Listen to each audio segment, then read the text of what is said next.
We're here today with Dael Strange, who is the former Director of Sales and Marketing for the Hyatt Regency Corporation, and prior to that was with the Hilton Group of Hotels. It's nice to have somebody from the private sector again. Thank you very much. And Dale's going to share with us some of the research that takes place in the lodging industry, specifically with those pesky little questionnaires that you always get bombarded with, both in paper and then online when you get home. Well, hello. Yes, years and years ago, every guest room used to have a paper questionnaire in it, and these were dutifully collected by the room attendants or taken down to the front desk by the guest. But they didn't have a lot of integrity to them because, as you can imagine, anyone could have picked one up and filled out anything they liked and returned it to the front desk. But with the advent of everything happening online, reservations starting to be made online many years ago now, there came the opportunity for customer satisfaction surveys that actually did have a lot of integrity to them. And all the major hotel companies embraced this very, very quickly. Now, as you all know, you go to Jiffy Lube or you go to the 7-Eleven and you get a customer survey online, emailed to you if you wish to give them your email address or if you want to enter a drawing for $1,000, etc., etc. But the hotel industry actually started very early on with this. And they held focus groups. They did a lot of market research with their guests and their customers as to what was important to the customer. And they came up with a very small and succinct group of questions that they now try to ask every customer. Number one amongst these is loyalty, customer loyalty. Would the guest return? Number one. And or would the guest recommend that hotel or that chain to a colleague or a relative? And that is the number one question that they ask, that they need an answer to. After that come things like the cleanliness of the bathroom is a big one, because they discovered from their focus groups that even a stray hair on the bathroom floor um, gives the guest the feeling that the entire bathroom needs to be re-cleaned. So little things like that became the focus of their customer satisfaction surveys. Eventually, as time went on and they gathered more and more information and they had information to compare year on year, they discovered that those hotels that had the highest loyalty scores generally also had the highest rates and therefore usually the highest profits. And this became the driving force amongst the top five hotel companies: Hyatt, Marriott, Hilton, Holiday Inn. They all really emphasized this point amongst their staff and their guests. And these days, the customer satisfaction surveys are so pertinent that they can drill down and see exactly which room you stayed in when you respond to a questionnaire, what room you stayed in, who checked you in, who checked you out, who cleaned that room, who delivered your room service order if you ordered room service. And once a month or once a quarter, the regional directors for that particular hotel's region meets with the general manager and the management team, and they actually go through each and every questionnaire that has been received since the prior meeting.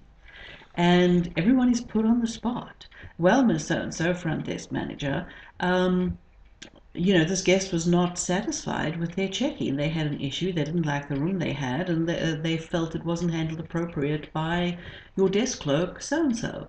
I think retraining is ordered. What is your action plan? And so on and so forth. So it is very, very pertinent these days to give an honest survey, an honest answer. And most of the hotel companies very much frown upon offering any type of incentive to the guest to complete a survey. If there are consistently bad scores scored by a hotel, are there consequences for that property within the chain? Oh, most definitely. First of all, usually the general manager and managers, your department heads in charge of service departments, are incentivized financially per quarter to achieve a minimum score for a customer satisfaction. But if that minimum score is consistently below the brand average, They can be, candidate for removal.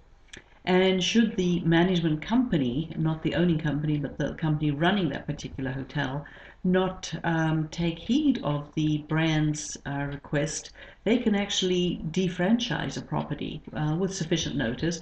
But all new franchise agreements these days with hotel companies actually state that in the franchise agreement, if you don't maintain their standards and a minimum customer satisfaction score, you can be removed from the brand. So the consequences can be quite dire. What are the financial consequences of losing a flag, as it were? Well, for instance, to become a franchisee of a major hotel company, you usually have to put down $100,000 before they even talk to you. And then there's a large sum of money that gets paid when you sign the agreement with them. Then you're paying royalty fees on every reservation. You usually pay a percentage of your food and beverage sales to the franchise holder. So if they defranchise you, they can come after you for lost revenue for the remainder of your franchise agreement. Most of these franchise agreements are signed for 10 years plus. So, it can involve millions and millions of dollars. So the incentive to keep your customer loyalty scores high is very, very strong.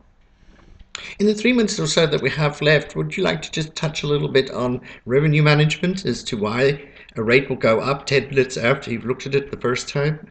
Well, the airlines pioneered the rate changes with market demand. And, supply and demand rules the hotel industry as well because you only have a finite number of rooms to sell each night. So you need to maximize the amount of money you get for each and every one of those rooms. And it's very much finding the right product to sell to the right person at the right time at the right rate. So the customer who's looking for, the family man who's looking for a room on Saturday night is vastly different to the businessman looking for a room on a Wednesday night whose company is paying for it. So the systems that most hotel companies have now, the reservation system, enable you to go in and change rates on the fly as necessary. They even have autopilot programs that will change rates for you as your occupancies fluctuate on a day-to-day basis. But this is really something that they concentrate on because they realize that profitability and value for money is also tied to customer satisfaction scores. Do the hotels have the capability of seeing what their competitors are up to? Oh, most definitely. Not well, they can shop them individually online, but there's also a star report issued by Smith Travel Research that all hotels report to. And what it does is you choose your competitive set. It has to be 3 hotels or more, and on a weekly basis, they send you what your competitive set has achieved in the way of occupancy and average rates. So this gives you an idea where you sit in the market as opposed to your competitors who are lumped together. No one hotel can see what another hotel is achieving with regards to sales and occupancy, but you can see collectively what the group is achieving as opposed to your own numbers. So this would be a form of judging the effectiveness of management. Oh, definitely. Management, not only from a financial perspective, but also reservations management and sales management. How many rooms do you have available? What rates are you selling them at? Because, far out, you're always selling rates at a lower rate until you build some occupancy. But there are certain high demand weekends. For instance, take a NASCAR weekend or Coachella weekend. You can sell rooms for $600 that night. So a year out, when your bookings open for that night, your rates are going to be as high as you dare push them. Well, I'd really like to thank you for taking some time out to share some of your experiences with the students. The private sector is incredibly important because you're the guys that are paying the taxes that are paying the public sector's salary. So thank you so much once again. You're welcome.